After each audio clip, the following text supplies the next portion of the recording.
So the French are pissed off at the Americans because the French lost a deal with the Australians in which the Australians agreed to purchase French diesel-electric submarines.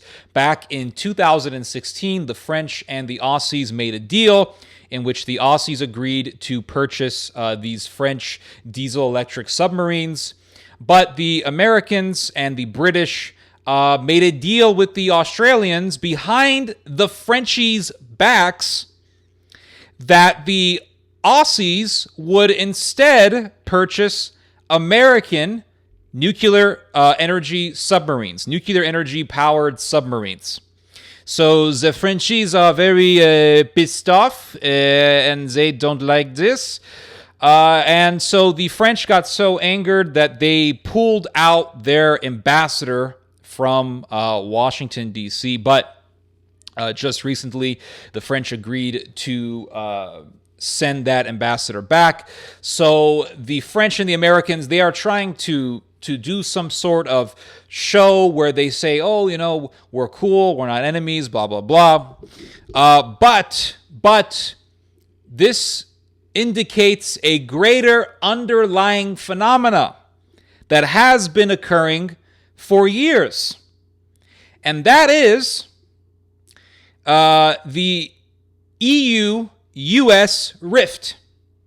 The EU-US rift. Like I just said, the Americans and the Frenchies are trying to present a show. Okay, the French were supposed to buy, or the French were supposed to sell these submarines. The Aussies, they were supposed to buy diesel electric submarines, but the Americans made a deal with the British that the Aussies would instead buy these American Anglo nuclear powered submarines. We are very pissed off by this, but do not worry, we are friends. We believe in the solidarity of NATO, and we believe in the integrity of the NATO alliance, so we're going to maintain the status quo. This is the show. But recently, the US and the French, Washington and Paris, did a joint readout. And this is what the readout said. Here is one excerpt from the readout, which I find to be very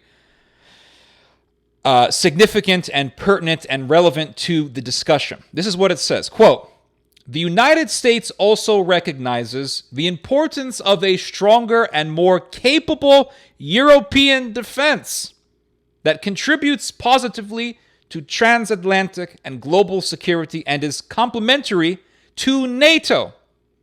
Now, of course, there's several things that I want to say about this. One, what this indicates is that the Americans want the Europeans to do their own thing.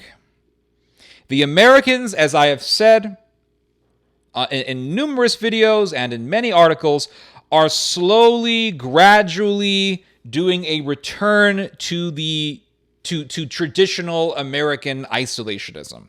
We're not doing it overnight. That's not how first world powers work. First world powers never do things overnight.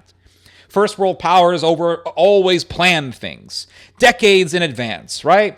Or they will do things. They will do things like they will do something, but before they do that one thing, there are numerous events that will take place for years. And these things will take place within a matter of years. And then some first world country will do something crazy. Unlike the Middle East, where you have one giant rally in a plaza in a downtown district somewhere, Tahrir Square in Egypt, and overnight there's a revolution, right? Or there's a giant movement in the Middle East to overthrow Bashar al-Assad, and there are some people in a downtown district somewhere in Aleppo, and they're holding olive branches against Bashar al-Assad. Before you know it, there's a civil war. You have some Jewish woman who works for ABC. She says, "Oh, look, they're holding olive branches. Bashar al-Assad is an evil tyrant." And a week later, the Syrians are murdering each other, and they're like, "Oh, what's going on?" The French Revolution, great example. French Revolution, a great example of how Europeans work. The French Revolution seemed like something that happened overnight, seemed like some giant, bloody, chaotic mess that took place within a moment. But then you read the book written by Augustin Barruel, Memoirs on the History of Jacobinism, and he talks about how the French Revolution was not something that just happened overnight, but was the manifestation of a plan that was being undertaken for decades before the eruption of the French Revolution. How these intellectuals wanted to see the overturning, the overthrowing of the system of church and monarchy, and how these intellectuals lived numerous decades before the breakout of the French Revolution. That's how a lot of these first world countries function. So while the French and the Americans, they say, oh, we're still friends, don't worry, America, don't worry, we will send our ambassador back to Washington, D.C., even though he does not like the food, he does not like being around a lot of American people, but don't worry, he will go back. Even though they say these things, they are things happening in the underlying dimension of politics. And we can see indications of these occurrences in certain statements. We have to read between the lines. So in this readout, this joint readout between Washington and Paris, it says the United States recognizes the importance of a stronger and more capable European defense. Now, what was the purpose of NATO? The purpose of NATO was not to enable major European superpowers to become big global military powerhouses. That was never the purpose of NATO. The purpose of NATO was to keep the Germans weak and the Russians out. That was the purpose of NATO. And this is not me saying this. This really comes from the first Secretary General of NATO. His name was Lord Hastings Lionel Ismay. And he said that the purpose of NATO is to, quote, these are his words, keep the Soviet Union out, the Americans in, and the Germans down. So the purpose of NATO is not to tell the Germans, hey, Germany, you could become more and more militarily independent. The purpose of NATO is to say, don't worry about it, Germany, we got it covered. Because the last thing we want is a German superpower. I mean, traditionally, that has been something extremely undesirable within American foreign policy. George Friedman, the American geopolitical analyst, said that America's biggest fear is not Islamic fundamentalism. In fact, Islamic fundamentalism is something that America likes to use to justify certain foreign policies. The invasion of Iraq, the invasion of Afghanistan, etc. The biggest fear, according to Friedman, of the U.S. government is a German-Russian alliance. And that is something that the Americans fear. But what we see with the American empire declining is America returning back to this policy of isolationism. Okay, Europe, you can do your own thing. Now, the statement from Paris and Washington says that they still want this more militarily capable Europe to be a complement to NATO. The Americans want this sort of emerging Europe to complement NATO. But remember what Emmanuel Macron said just 2 years ago. He described NATO as brain dead. Remember this. He said NATO is brain dead. And look at what the Americans just did. In 2016, the Aussies and the French made a deal. Okay, France, we're going to buy some of your diesel electric submarines. This was a deal. It was set in stone. And the Americans go behind France's back and say, no. We're going to sell you American submarines, nuclear-powered submarines. And these submarines are built by the Americans and the British as part of a joint cooperation, industrial cooperation. The French believed that by giving the Australia French submarines that they were expanding their international influence, their influence in the Indo-Pacific. Because when you look now, America is the empire of the world, right? But we have to remember that as far as European military deployment goes, France has the biggest military presence in the world outside of, in the European sphere of things. France is number one. France has thousands of soldiers in Africa and in Asia. France has the biggest European military presence in the Indo-Pacific. French Polynesia, the French West Indies, etc. And France also has the biggest European military presence in Africa, especially in the Sahel, North Mali, etc. So the French, they believe that they have this this legacy of being a great empire, and they want to maintain this legacy. And the French think very highly of themselves. They think, okay, in the past we were a great empire, and we are sort of perpetuating this legacy of being a former empire. And they wanted to, the French want to expand their influence. They want to expand their geopolitical leverage. But then America comes along and says, that way of thinking that you have about yourself is kind of a delusion. Because we, as America, we have the power to rescind, to eclipse and override any sort of deal you have with our Anglo brothers. Because remember, there is the Anglosphere: America, Canada, Australia, Great Britain. That's the Anglosphere. And so the Americans say, okay, you think you can make this deal with Australia to expand to project your image in Asia against the Chinese, but we can do it better than you. In fact, we can eclipse any deal you have with one of our Anglo brothers. So what does that tell the French? It tells the French, well, the Americans think that they can just shift their weight around. They think that they can just come and put their balls on the table. So we now have to be more independent. Remember, the idea of a European military, the idea of an EU military, is a Franco-German idea. The EU is a Franco-German idea. The concept of the euro is a Franco-German concept. It's a Franco-German invention. And it keeps the French and the Germans powerful. The three biggest countries, until Brexit, the three biggest powers in Europe: Germany, France, and the UK.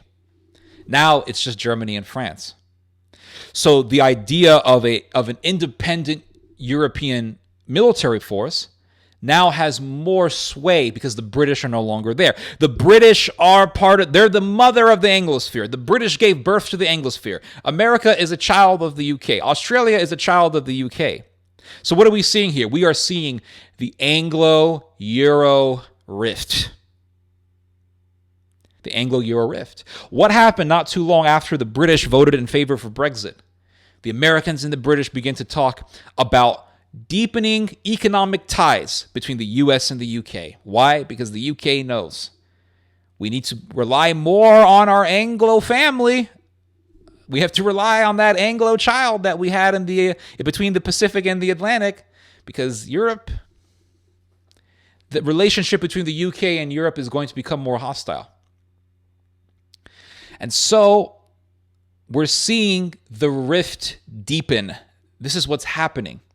So while the Americans and the French can sit here and talk about, oh, yes, we have to keep maintaining the NATO alliance, etc., how can you justify that when the Americans can come and force the end of a deal between the French and the Australians? Why, in other words, in the future, right, well, in the very near future, it's going to be asked, why should the Europeans even honor the NATO alliance? Remember what Angela Merkel said in 2017. She said, the idea of trusting the United States, the idea of trusting our allies, specifically the United States, are over. The idea is over. The days of trusting our American ally are over. This is what Angela Merkel said. She said this twice, in fact. So we're seeing all the signs. And Europeans are very good at hiding their intentions. Very good. Middle Eastern people, African people, very open. We want to do a revolution. We want to see this. We want to see that. Western Europeans, they will hide that.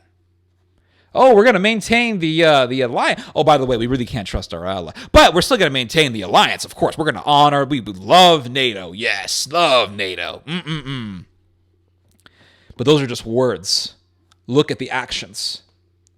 America rescinds a deal between the French and the Australians. Pisses off the French. America doesn't even care. Macron calls NATO brain dead. Merkel says we really can't trust our American ally anymore. But then there's all this diplomatic talk that goes in to just sugarcoat everything that's happening. What we are currently witnessing is the deepening of this rift between Europe and the Anglosphere. And remember what Jean-Claude Juncker said in 2019 or 2018, one of those years, when he was the president of the EU Commission. He said, I believe in Brussels, he said, Europe must replace America. And what did he mean by this? Europe as a power must eclipse American power. So things are becoming more hostile. And now the French have even more of an excuse to say, well, the Anglosphere, NATO, why should we even care about any of this stuff? You guys don't respect us. You guys don't respect our deals. And remember, who's behind France? Germany. The French don't do anything without Germany's permission, by the way. In the book written by Yanis Varoufakis, his book, Adults in the Room, which is actually a very good book when you want to learn about EU politics. In this book, Varoufakis talks about how he wanted to get Emmanuel Macron to help Greece not become a slave to debt. And Macron was supposed to fly to Greece. Macron canceled the flight right before the meeting could even happen. And what did Emmanuel Macron tell Varoufakis?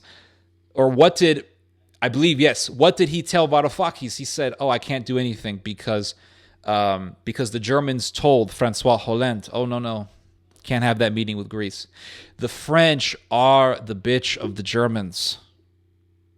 The French are controlled by the Germans. So if the Germans begin to push the idea of an independent EU military power, it's the Germans that are leading the way. It's the Germans that are leading the way, and they have that big, fat French baguette to cover themselves up, to cover that big flag of Prussia.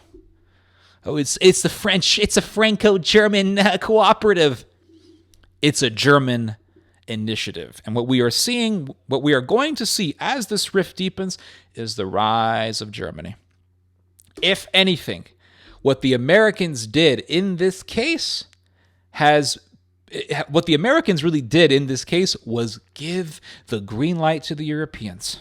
Go ahead, become more independent. Go ahead, deepen that rift between the EU and the United States. Go ahead. We are seeing the world break apart. That's what we're seeing. It's not just about submarines, everybody. It's not just about submarines. This actually, if anything, more than anything else, it's not about submarines. It's about power and empire. Anyway, you guys just heard some theology. God bless.